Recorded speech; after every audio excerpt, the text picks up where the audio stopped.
പ്രിയപ്പെട്ട പ്രേക്ഷകരെ, ഇന്ന് ഞാൻ വളരെ ഒരു സന്തോഷകരമായ ഒരു മുഹൂർത്തത്തിലാണുള്ളത്. കാരണം ഈ കാണുന്ന ദർശകത്തിന് മുന്നിൽ ഒരു ഒരുപാട് പുതുമുഖങ്ങളുള്ള ഒരു ടീമായതുകൊണ്ട് ഞാനിവിടെ 3ാമത്തെ വർഷം തുടർച്ചയായിട്ടാണ് ഇവിടെ ഇതൊക്കെ ചെയ്യുന്നത്. അൽഹംദുലില്ലാ ഈ വർഷം വന്നപ്പോൾ പുതുമുഖങ്ങളുണ്ടായതുകൊണ്ട് ചെറിയ പ്രയാസം ഉണ്ടായിരുന്നു. പക്ഷേ ഇന്ന് വന്ന സമയത്ത് എല്ലാ പ്രതീക്ഷകളെയും തെറ്റിച്ച് അവർ ഗംഭീരമായ പെർഫോമൻസാണ് ഇവിടെ നടത്തിയത്. അൽഹംദുലില്ലാ നബി സല്ലല്ലാഹു അലൈഹി വസല്ലം തങ്ങളുടെ വേണ്ടി നമ്മുടെ പ്രിയപ്പെട്ട മക്കളുടെ ഈ കഠിനാധ്വാനം കാണുമ്പോൾ അത് ഇബാദത്തിലല്ലാതെ ഒന്നിലും പെടുത്താൻ നമുക്ക് കഴിയില്ല.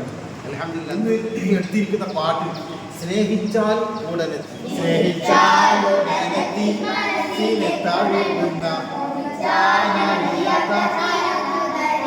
ഈ പാട്ടാണ്. ഇത് വളരെ മനോഹരമായ പാട്ടാണ്. ചെറിയ കൊച്ചുമോനുണ്ടല്ലോ, ഞാൻ സ്ക്രീനിൽ അവൻ്റെ ഫോട്ടോ കാണിക്കാം, എല്ലാവർക്കും മനസ്സിലാവും. എന്നാലും ഇത് എഴുതിയതാരാ? നമ്മുടെ മതപ്രഭാഷണ വേദികളെ പ്രകമ്പനം കൊള്ളിച്ച ബഹുമാനപ്പെട്ട നൗഷാദ് ബക്കറി. അദ്ദേഹത്തിൻ്റെ വരികൾ വളരെ വ്യത്യസ്തമാണ്.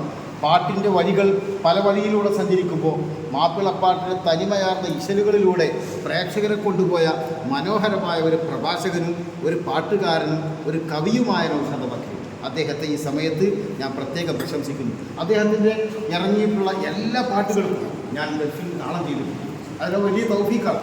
അതെന്തുകൊണ്ടെന്ന് വെച്ചാൽ തനിമയാർന്ന മാപ്പിളപ്പാട്ടിൻ്റെ ഇശലുകളിലൂടെയാണ് അദ്ദേഹം വരികൾ എഴുതാറുള്ളത് എന്നുള്ളതാണ്. അപ്പോൾ അത് വലിയൊരു സംഭവമാണ്. ഇപ്പോഴൊക്കെ AI ലെവലിലൊക്കെ പാട്ടുകളുടെ കമ്പോസിങ് നടക്കുന്ന സമയത്ത് തനിമയാർന്ന കലകളുമായി നടക്കുന്നവർക്ക് എന്നും മഹിമയുണ്ട്, തനിമയുണ്ട്, പൊലിമയുണ്ട്. അതിൽപ്പെട്ട ഒരു ആളാണ്, ഒരു മനോഹരമായ ഒരു കലാകാരനാണ് നൗഷാദ് ബാബു. അദ്ദേഹത്തിൻ്റെ ഈ പാട്ടിൽ നിന്ന് നമ്മളിട്ട കളികൾ മാപ്പിള കളിയിലെ സകല കലകളെയും ഉൾപ്പെടുത്തിക്കൊണ്ട്, അതായത് പെൺകുട്ടികളുടെ ഒപ്പനയുടെ ഭാഗങ്ങൾ എടുത്തുകൊണ്ട് ഒരു ദഫിൻ്റെ ഓരോ കൾച്ചർ ഉണ്ടാക്കിക്കൊണ്ട് നമ്മളിവിടെ കളി അവതരിപ്പിക്കേണ്ടായി. മനോഹരമായില്ലേ അത്? അതുപോലെ തന്നെ നമ്മൾ കോൽക്കളിയുടെ ചുവടുകൾ ആവിഷ്കരിച്ച് അത് ദഫിലേക്ക് കൺവേർട്ട് ചെയ്തിട്ടാണ് നമ്മൾ 2ാമത്തെ സ്റ്റെപ്പ് ചെയ്തത്.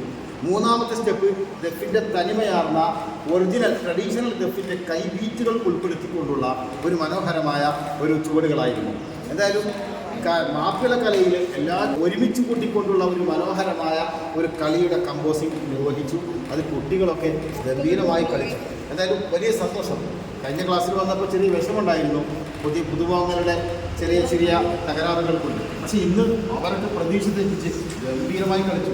അൽഹംദുലില്ലാ നമ്മുടെ ടീമിലെ ഏറ്റവും മനോഹരമായ ഒരു കളിക്കാരനാണ് എന്ന് എൻ്റെ കൂടെ സഹായിയായിക്കൊണ്ട് എൻ്റെ കൂടെ നടക്കുന്ന നമ്മുടെ ഷബീർ, എൻ്റെ ശിഷ്യനും എന്നിൽ നിന്ന് കളി പഠിക്കുന്ന ആളുമാണ്. അദ്ദേഹം നിരവധി സ്ഥലങ്ങളിൽ കളി എടുക്കുന്നുണ്ട്.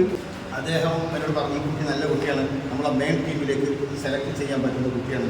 അപ്പോൾ അൽഹംദുലില്ലാ ഇവൻ്റെ കളി ഒരു വ്യത്യസ്തമാണ്.